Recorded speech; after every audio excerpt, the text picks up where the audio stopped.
Welcome to the Watch Spot. I am Kamurai. I am a programmer, YouTuber, web designer type guy. I watch movies and shows and short films, whatever, typically while I'm doing other things, but I tend to go through a lot of things, and I like doing reviews and such. So that's the other thing you can find on this channel. It should be mostly movie reviews, though there are some series reviews and a couple other experiments about doing like audiobooks and music videos.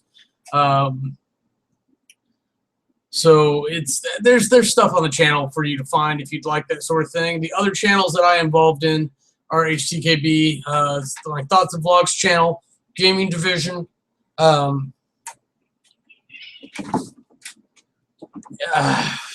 Cat was attacking my my cords. It's a shame. I have to kill him later. What was I saying?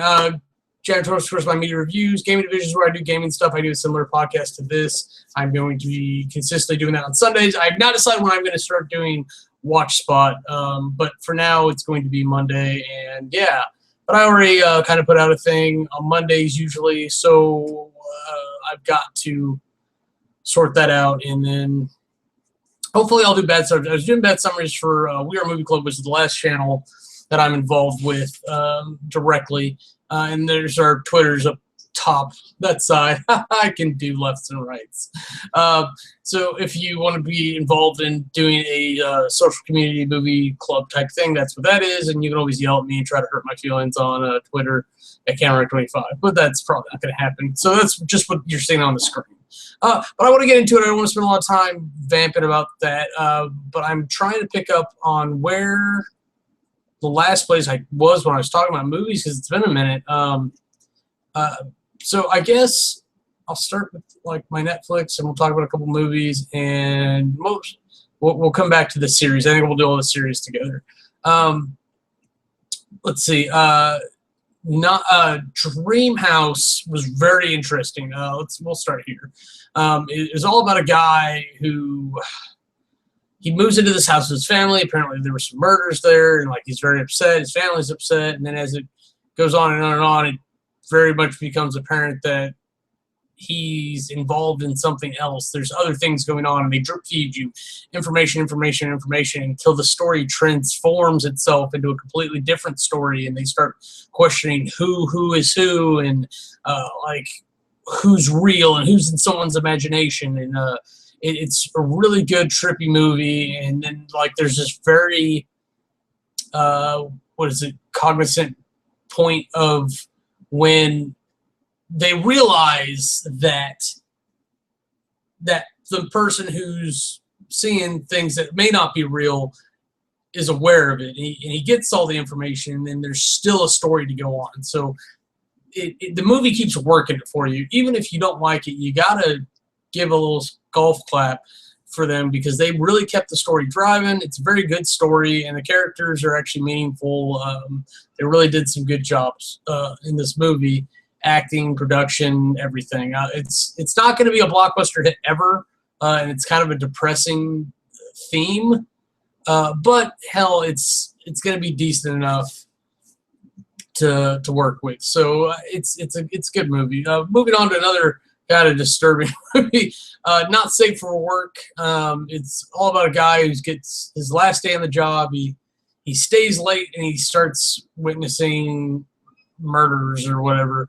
That's what's on the box. I'm not spoiling anything. The whole point is that like there's a hitman in the building after hours, and he may be the only witness, so he's got to get word to somebody and get help. And then there's all these other calamities that happen along the way, and who do I really trust? Because he's got to be in cahoots with somebody, right? So that was pretty good. Again, not award-winning, but definitely good. It's good kind of mystery, action-y type thing for a very realistic world where you're not going to see a lot of crazy action and everything. Perfect Sisters, Abduction of Eden. I don't really remember what those are, so let me move on to Bewitched. It was the Nicole Kidman, Will Ferrell version, and I gotta say, it is a delightful movie. I'm really surprised. And I'm always amazed whenever I see Nicole Kidman these days at how beautiful she actually is. Because I never remember her being as pretty as she is. And I think it's because one of my favorite movies is Moulin Rouge with her in it. And she's got the red hair going on, like a deeper red hair than she normally rocks. She normally rocks like this little strawberry blonde do. And that movie's so messed up in the feels that I always try to like block it out. And that's by far the prettiest I've ever seen her. So anytime I see her, it's like a surprise. So that's a delight all in itself. That makes it worth it on its own.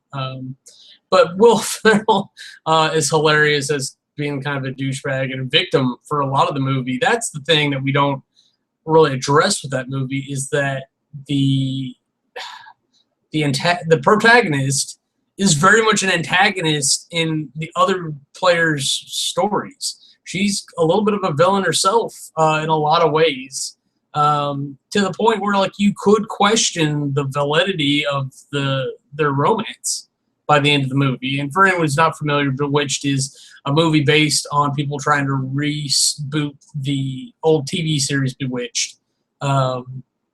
So it's kind of this in meta irony of we're in a movie making a show about a show, but it's all real in the movie. So it's funny, it's cute. It's got a lot of good stuff going on there.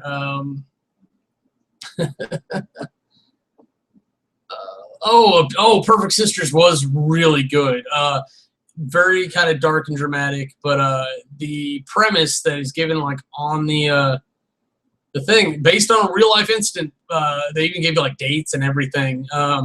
Two sisters that are basically been raising themselves and their little brother under their mother's drunkenness and horrible boyfriends. End up coming up with an idea to knock their mom off for the insurance money and getting a proper place to stay with a guardian who cares and being able to stay together the whole time. I don't want to spoil anything, but there's definitely some hiccups and some rather interesting reality to it. And honestly, given the way the investigation's handled in the movie, I'm surprised it didn't get thrown out. But honestly, it's very interesting. Very interesting movie. If you do like criminal law or anything, you need to like do a movie to reference fiction to reality. That's definitely one. I do not remember actually watching Abduction of Eden. I might have fallen asleep. Heavenly Sword. Wow. I turned this on thinking I was going to laugh at it and turn it off in like 10 minutes. It's actually really decent CG, even if the cover's not super impressive. But it's basically video game cinematics. And Heavenly Sword is a video game. It's kind of a female version of, what's Kratos' game? Gods of War, I think. So you run around and you slash and you use soul effects and whatever. And then in this, she basically runs around and does that. And she has a little sister or whatever that has like this crazy crossbow, and she's like super good at it. So it's really neat. It's all about finding like the sword of destiny, and they're trying to track down her brother so that he can wield it because he's a guy, and because he has a penis, he's the guy to save the world, and he's working for the bad guy who wants to wreck everything. So she's the hero and she saves the day. But like I that's not spoiling anything. You knew that was going to happen. You know that's what's going to happen 20 minutes in. But they do it really well, and it's definitely worth the watch. And for something went wrong with me at some point after that. I was like, oh, I need to watch Christmas movie. So I watched Christmas with the Cranks, and I figured that would get my bah humbug on. But for some reason, they turned that movie into something uplifting and happy and family-centric, and I was really looking forward to them like skipping out on Christmas and getting grief the whole movie. So spoilers, it turns around, because that's the whole basis, is that their daughter goes away to the Peace Corps. She's going to be gone forever, and they're having a crisis about being alone. So they decided to book a cruise and skip Christmas, and everyone in the town gives them grief. That's the entertaining part. Where they rally as a community is less entertaining for me. But I'm a little bit of a Grinch or Scrooge or whatever you want to think of. But I did watch, I don't know where I saw it, but I did watch A Christmas Carol recently, Muppet Christmas Carol, rather, and that was really good. Having Gonzo and Rizzo narrate the story in real life, the way they use the ghosts, the gentleman who plays Ebenezer Scrooge is the same guy who plays the master magician engineer from The Prestige and so many other movies. That guy's awesome. I feel bad every time I think of him because I never remember his name, and he is fantastic. And if you don't believe me, you can go over to the Weird Girls youtube.com/lovablevarmint and watch Jedi Amanda's video, and she agrees with me. It's pretty damn special. Though I do like the Muppet Christmas better, and I will be watching that sometime this week. That will happen. I'll probably watch the Christmas Toy too, because they're on the same disc, and it's really good too. I don't like it as much because it doesn't have the same Muppet characters, but they put a lot of work into making this very specific set of Muppet characters that I don't know if they ever got used again. It's really kind of sad when I think about it. Moving on, I've only got a couple more movies to knock out of the way here. Knights of Badassdom. This has a bunch of comedic actors that aren't always comedic actors, but like I think that's what they like to do. And then it has Summer Glau and Peter Dinklage. And I'm not saying he's not a comedy actor. I'm saying he's probably best known for Game of Thrones, and so that is very much not a comedy show. But there is the Indian guy from Community is in this as well as one of the douchebags from Loser. That's the annoying roommates of Jason Biggs. I really wish I could remember the main character's name. I could probably look it up real quick. And then the big Gunther guy, this huge guy who likes to LARP so hard that he doesn't break character. But the whole premise of the movie is that they're LARPing and they're trying to get their buddy over their ex-girlfriend, but they actually have a real spell totem, and so like they actually end up summoning something that they have to fight and deal with, and it's really funny. There's a lot of funny moments. The premise and them trying to talk all Elizabethan is kind of irritating, honestly, because they don't do it really well, and even when they do it really well, it's awkward watching it come out of their face, of all things. I hate saying that, I really do, because they worked really hard on this movie, I'll be honest, and I'm trying to pull it up so I can see the thing, and it is not letting me. Maybe if I spell Knights right, there we go. Steven Zahn, is that his name? I really need to do these credits and stuff ahead of time. Maybe that'll be a thing. Sean Cook, maybe? I don't know. I can't remember their names in the movie. Thought there was Brett Gibson, though. And Tom Hopper. There's two of them? Interesting. Oh, Ryan Quanten was the main guy. And then the evil girlfriend was Margarita Olivier. I don't know. Okay, so we're probably not going to do that anymore this episode, at least. But it's really interesting. I just wish it had been done better, because I was looking for role models. I was hoping that was going to happen again, and I should just watch role models. Honestly, that's the lesson we learned. You want to watch a movie, don't watch something you think might be like it. Just watch the movie. I think the last thing I've got for my Netflix that I've been watching recently is At the Devil's Door.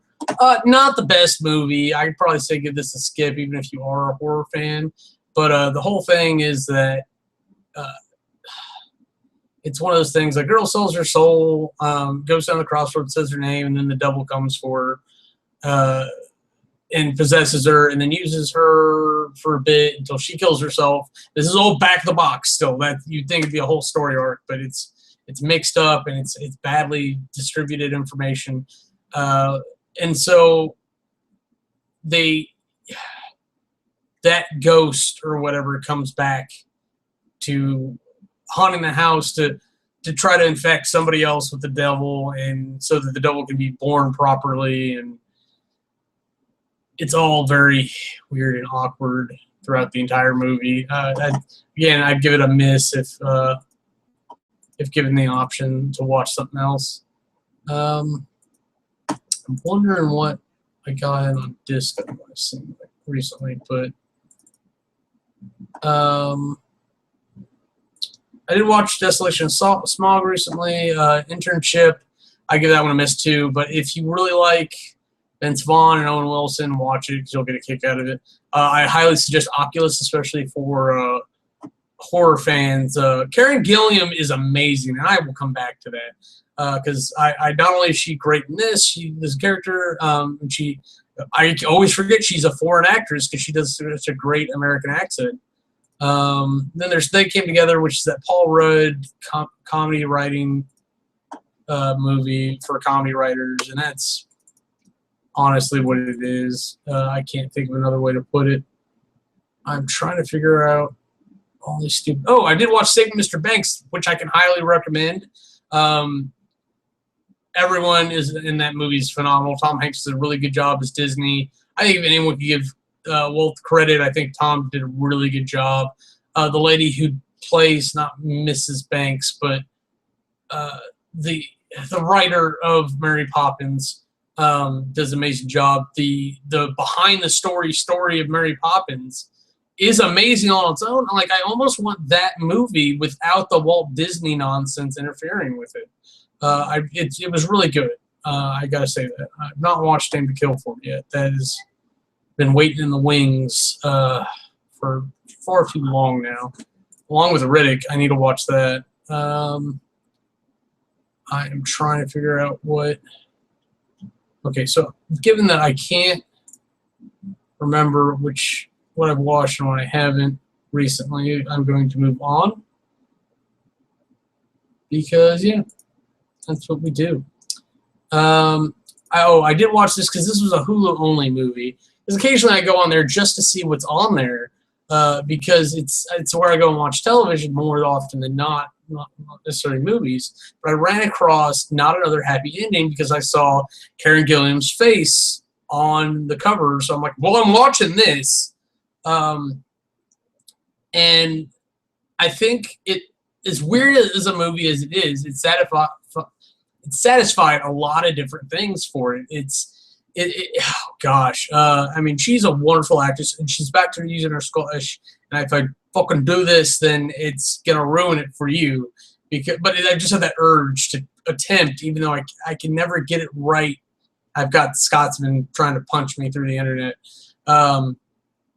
But there's like, she's a writer and she gets her first book and she has problems with her editor, and then like she's in the loop for another book after that one.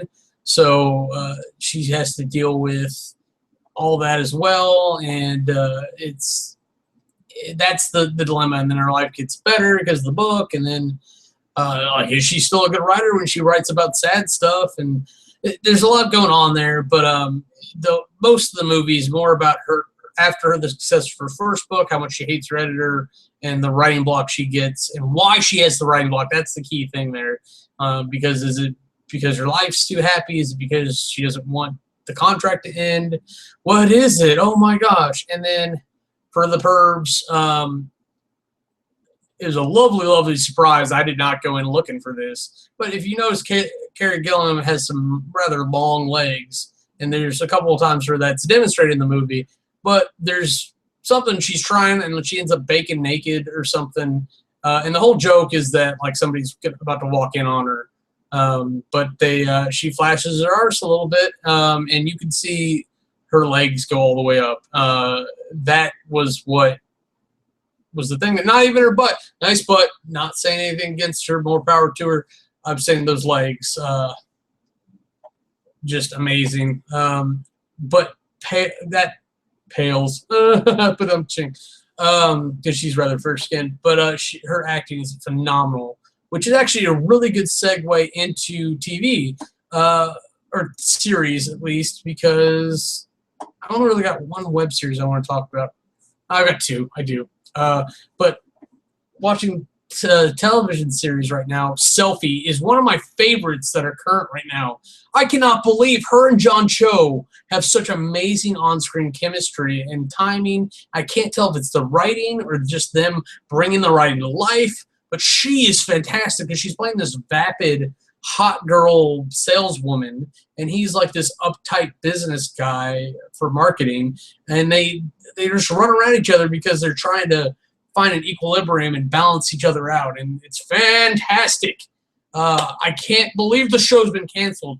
My friend Charlie over in England let me know quite graciously that ABC had decided to cancel Selfie, but I really hope they get to finish the season at least, because I want to see this wrap up rather nicely.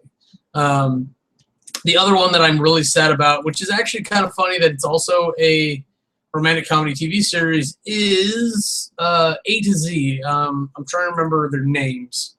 I apologize, but it's the mom from How I Met Your Mother, the one that appears in season 9, and then another guy. I know I've seen him in other things, and I just can't remember for the life of me where that is. And I say it every episode. And there's a guy that kind of looks like a poor man's Gaffigan as his best friend, and then she's got like an English best friend. They all work together. So there's kind of like a two guys and a girls vibe where, like, instead of them being all buddy family, it's like them dating and their friends being on opposite sides of that. So I like it more so because it's not trying to be Friends. It's not trying to be two guys and a girl. It's not trying to be Big Bang or How I Met Your Mother. It's its own thing. It's setting its own pace and everything. I really, really like that. Or it's old enough a pace that I don't recognize it, which says a little bit of something. But also canceled by NBC, which I find very, very sad, because I really, really like that. A show that's been surprised to me as well is Cristela. It's Gabriel Iglesias is on that show. It's not his show. I think he's just on the show. But Cristela is the main character. It's all about this Hispanic family in America where she has finally got an internship and she's working her way through college. But her internship's with a big law firm because she wants to be a lawyer and do well for her family and everything. And that's a good way to go about it, I gotta say. But there's all this grief that she gets for being a student and working for free because the working class people there don't get the benefits of having an internship, of getting that foot in the door. And I originally said the show wasn't for me. I didn't relate to it properly, but I wanted to see where it kept going. And I do kind of see bits and pieces, and I see things because even though there's a lot of like, hey, I'm Mexican jokes, there's more going on in the story, and the more interesting bits are the romantic entanglements and life balancing that Cristela goes through, dealing with family and love and work, and that is what I relate to, is trying to do it all and come out on top. Let's see, I can't forget to go back and talk. Let me talk about Family Guy right now. Like, I was trying to watch through another show, and then like Netflix says, hey, Family Guy, blah, blah, blah, is out season 12. I was like, well, I better go back and watch 11. And I think 11 was mostly new stuff. I think I missed almost all of 11. So I was really happy to go back and watch the new, fresh stuff. But it takes a turn at season 12. I don't know if it's just because I'd actually watched some of it and I was already caught up to either the end of 11 or the beginning of 12. But, like, it's just kind of like, really? This is what we're doing? And maybe they were trying to reach out and grab some of the South Park fans because it really seems polarized between Family Guy and South Park. You don't meet a lot of people who are fans of both shows because they're both shows that have very similar motifs but different styles, and people tend to gravitate towards one or other of those styles. And I like the Family Guy aspect where they're just like joke, joke, joke, and they try to pace it and throw jokes at you so you're laughing every 30 seconds to a minute. Where South Park, they try to build up the ridiculousness in some kind of consecutive manner so that you were laughing harder at each joke, no matter how they pace it. And they vary it a lot because they do actually do some really decent story work, but the stories never come out very high quality to me. So I'd rather just have the dumb jokes if I'm going to have a stupid TV show I'm going to watch. But I ended up watching seasons 11 and 12 through that. Wow. That was quite the trip. I was actually looking forward to getting back to my other show. And I'll go talk about that real quick so I can just be done with Netflix. But that was Wentworth. Helix, actually. I'm sorry, and then Wentworth. Helix was amazing. It was a zombie show. It's not a zombie show. I actually did a review. Hopefully I'll get it out sometime this week. I'm really behind on doing things. It took me long enough just to get here to do this properly. But it's kind of a zombie thing. The CDC gets called in to go to a private corporation's laboratory in the Arctic. And it's... So, like, the Army's supposedly involved, but, like, you very quickly start realizing that everyone's lying to everyone else except maybe... No, even the CDC guys. They're even lying to each other. That's the crazy part. So there's all this misinformation going on between characters and what's actually happening and what the virus outbreak is up there and what to do. And it's a very interesting show. And I think I said this in my review that's not posted yet, but the most interesting thing about it is that it changes what the show is about without ruining the show. You actually start watching one show and you end watching another show in the first season, and it really, really works, and it works really well. I can't wait to see season 2. I think it's current out, but I haven't been able to watch it yet because I don't do cable, but I can watch through like Hulu maybe eventually. It's really weird. Like, I can't watch Defiance. They locked it down on Hulu because I don't have their cable provider. I think Falling Skies is under the same boat, if that's even on Hulu. I can watch The Strain. Just really a lot of, they're not a lot, but a couple different shows that I really wanted to check out that I couldn't. It's like, okay, I won't watch your show.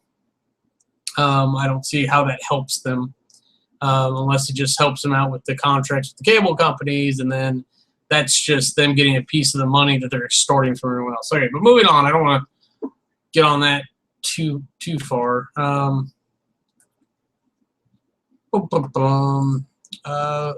Let's see. Real quick.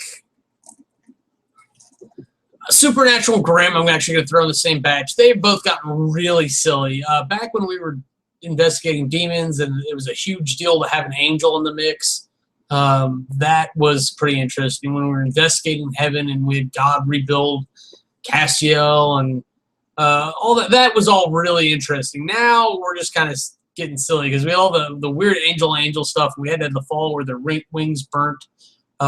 We've got problems with all their hosts and Castiel trying to dig in with his host daughter, and that part was actually pretty moving, I'll be honest. But it's, oh my gosh, I don't know what to say about it. It's just silly because we're running into so many weird problems over and over and over again. They'll never be solved, but we're very well aware that they're like one of like dozens of teams of people all doing the same thing. So it's really weird that we have so many weird problems and such densities as it is. And then the demons, of course, are always going to be active. That's never going to go away. But the fact that demons can be saved at all is a huge deal, and I wonder why they're not dealing with that more. Maybe the soul has to qualify, or maybe it's just not worth the energy. Maybe it takes soul power from heaven to actually make it happen. They don't go into it properly. So let's see. And then Arrow and Flash. I really like that they're crossing over. DC has really brought it to the television and creating a universe of things to walk through. And they would just stop fucking around with Gotham and do a Batman TV series. Even if they did like the animated series again, and that's probably still going. There's probably still a version of it going. But if they rebooted it to the proper timeline with these and had crossovers and had the Birds of Prey, Huntress, Black Canary, etc. And they did Black Canary. I'm still mad about that. So maybe they can't cross it over now because they ruined like a whole thing of it. They'd have to have her resurrected somehow, which is silly. But maybe like a not Smallville, or maybe Smallville. Oh, I don't know, a Metropolis TV show. And keep mixing the universes, or have an Atlantis TV show with Aquaman where he starts venturing to the surface world. I don't know. There are several options that keep building that universe. I want to see it. I want to see it. I want to see Marvel do it correctly with their Netflix series that still aren't out, but we'll see about that when the time comes. Let's see. So that's good. Once Upon a Time, I thought I was going to be kind of upset about them going Frozen because they were just trying to capitalize on the hype of the time. Hype's still kind of strong, to be honest with you. But they did a good job with the Frozen storyline. And but the only thing I had a problem with is I still don't know where the Snow Queen came from. Like, I get that it was Elsa's aunt and it was a hidden part of her story, but like, she didn't have her own story like outside of this show, so it's an original character. And I didn't think I would ever have a problem with that, except that everything else in this universe is a reference to something bigger. To include what I think is going to be the last major story arc, because as of the last episode, spoilers, Rumpelstiltskin has been banished from the town.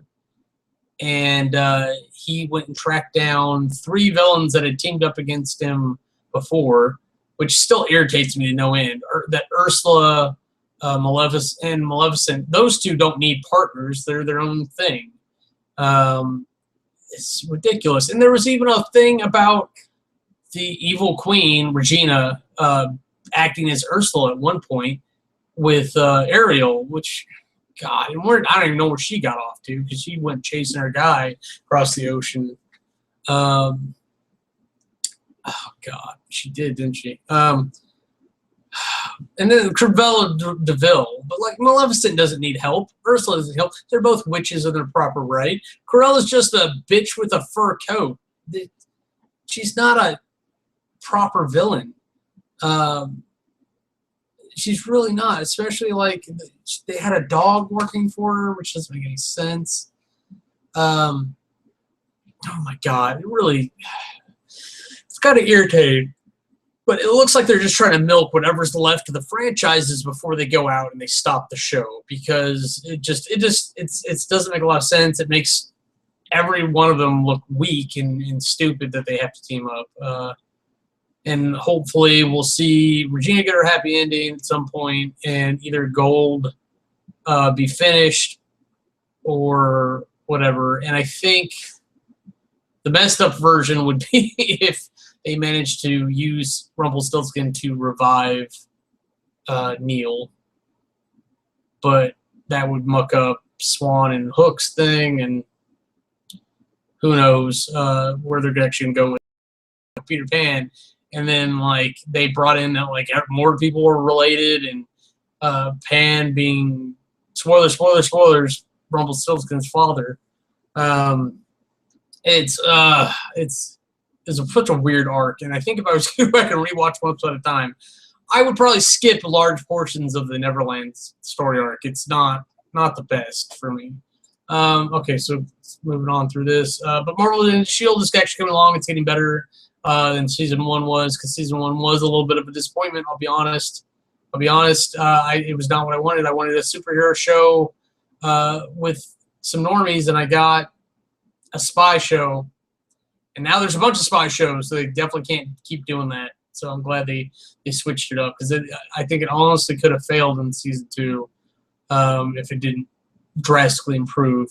New Girl's been pretty good. Zoe Deschanel's a treat. All the guys on there are pretty funny. Girl who plays Cece's a treat. But there's no real substance to that show. It's just funny entertainment. But as well are The Middle and Modern Family. It's, I don't know, like, in The Middle and Modern Family are both family shows. they have remarkable similarities, though the middle is like a mid to lower class show, whereas Modern Family is a mid to upper class show. So it's really interesting to see the contrast between the two and the dysfunctional families, how dysfunctional a mid to lower class family is with just like 5 people in the mix. Whereas Modern Family is about like a huge, almost 20-member family of mid to upper class people. And especially as the characters are getting older and they're filling into their roles.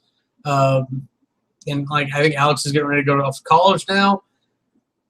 It's really interesting to see what they're doing with the characters still. And I think the show is starting to run out of longevity. I don't think it's nearly there yet. I think it could go another 2 seasons. But I don't know what they're going to do with Alex Dunphy if they don't send her off to college and then she's pretty much not going to be on the show. Unless they give her own spinoff, and fuck yeah, because that girl is awesome. Not only is she a great actress, she's definitely cute. She's obviously a smart person. I think she could carry her own show if need be. It's just going to have a different theme than the Modern Family did, because Modern Family was all about being, oh, we're a crazy mixed up family. But that would be great to have phone calls or Skypes back to mom and dad being the crazy messed up family, or even grandpa or all her relatives. It could be what we didn't get out of Joey, because like when Friends ended and they gave Joey his own show, and out of all the characters, he was the one that could have carried a show on his own, and he pretty much did. I mean, he had help from Lucy Liu and the cute little blonde neighbor. She was amazing because she was in Better Off Ted, and she was in Modern Family as well. Actually, she's the slutty next door neighbor. She doesn't mind me saying that because it's just kind of her character. But that threw me for a loop because I did not expect her to see her looking like that. So that's great. I hopefully in future I will be talking more about specific episodes. Right now I'm just generalizing to give myself a base for later. Castle remains one of the shows that like I almost have to dedicate time to, because while I don't have a lot of shows like that, Game of Thrones, I can't let myself do anything else when I'm watching that because it's too good. Castle is right behind it. It used to be so involved, and now it's kind of happier and lighthearted because they're in love and winning, and we finally got some dark twists in the last episode I watched. I don't know how we're going to proceed, especially now that they're together, but they can't be together, and they can't do what they were going to do, and I don't know. I don't know how that's going to work, but I'm wanting to find out.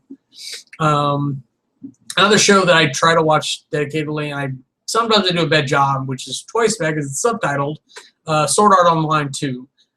I don't watch a lot of subtitle shit because I hate reading. I hate having that dedicated focus, but it's good. And the last story arc that they've done for Sword Art Online 2 is amazing, because the first one they're in Ankrad, and it's all about we got to get out of the game to survive. And the second one is they're in Elfheim. It's all about trying to save Asuna to make sure that she survives getting out of the VR MMO world, because she never made it out from when they got out of Ankrad. And then so that's where the series stopped. There was all this discussion and flack about like how grotesque the second season was, and just that was generally worse than the first season if you liked the first season. If you didn't like any of it, then it was twice as bad. Though I've met a couple people that liked the second better than the first because they hated the concept of the first so much, because honestly video games are supposed to be about escapism and getting away from reality, so having your escapism tied to your reality and having moral peril does not appeal to some people, but I can't get enough of it. I'm actually kind of upset we didn't. I wish they'd go back and extend the first season. That's what I really want. So when we started Sword Art Online 2, we got Gunblade Online. It was GGO, I thought, but I can't remember what the Gunblade maybe online. But it was a shooter, and someone's actually killing people in real life using the MMO supposedly. So our main character Kirito goes and investigates, and he meets another player there who's top, and she kind of helps him out.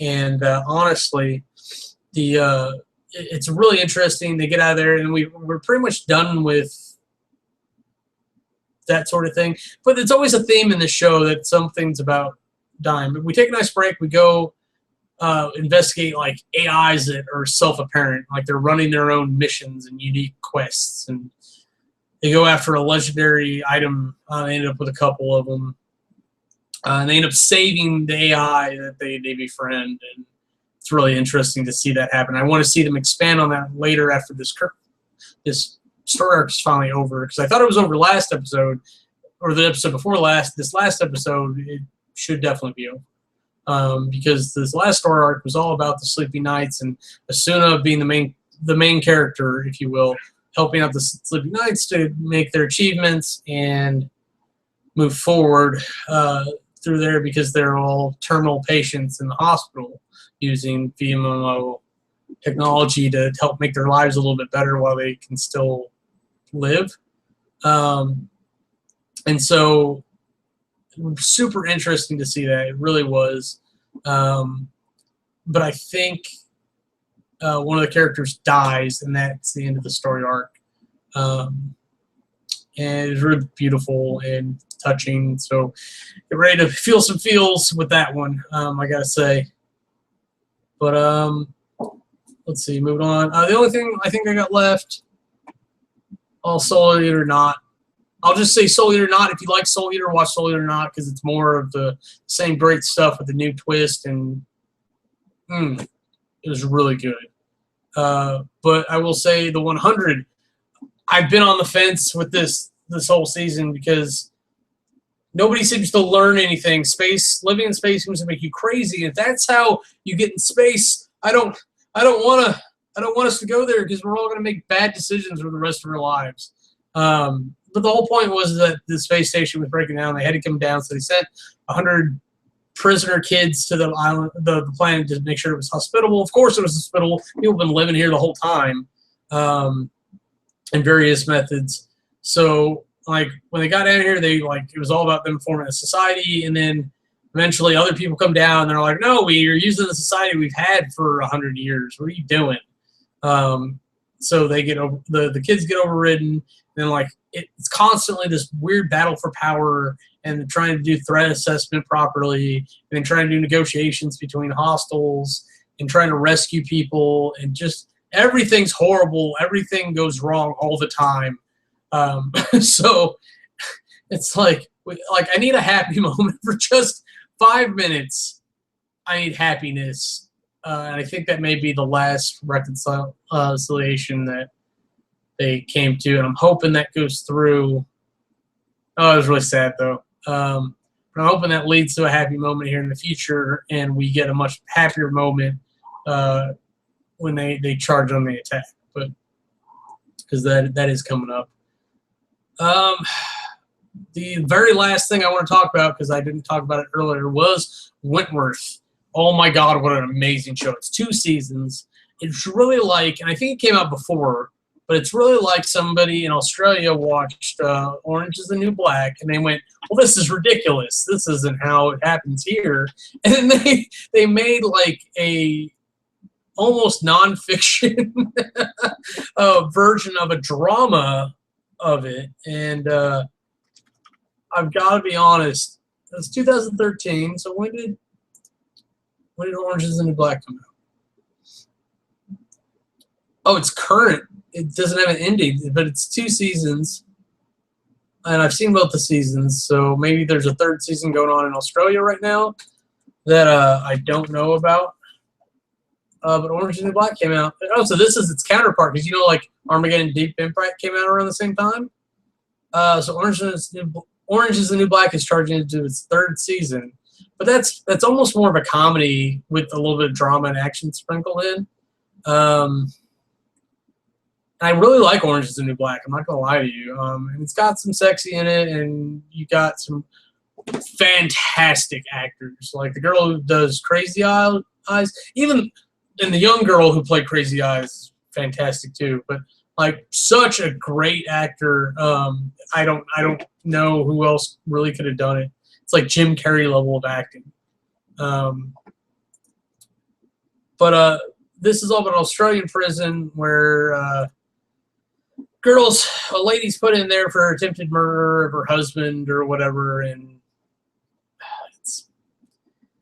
that whole thing's silly. But she's in there like she's been a submissive, getting beat by her husband and wife for so long. It takes going to prison to really shape her into someone who stands up for herself and takes charge and it becomes a leader. And it's really kind of her getting forced into it just because she proves exactly how capable it is every time she sets her eyes on something. But there's actually a very similar thread in there with like Orange is the New Black between Chaplin and Red. There's a very similar thing between Red, B, and Jax, who kind of plays the matriarch character of the prison at that time. So it's a very different twist. It's good to see different varieties of things out there, but in the same direction, honestly. But I think that's all the time I've got for now. I really wish they would put timers on the Hangout to let you know how long you've been going. Maybe it is there and I just can't tell. But that's it. That's all I got for you today. Hopefully these will be a little bit shorter, and I'll just talk about individual episodes and such as we go on. But thanks for watching. I hope you enjoyed some of this, and have a nice day. I am Kamurai.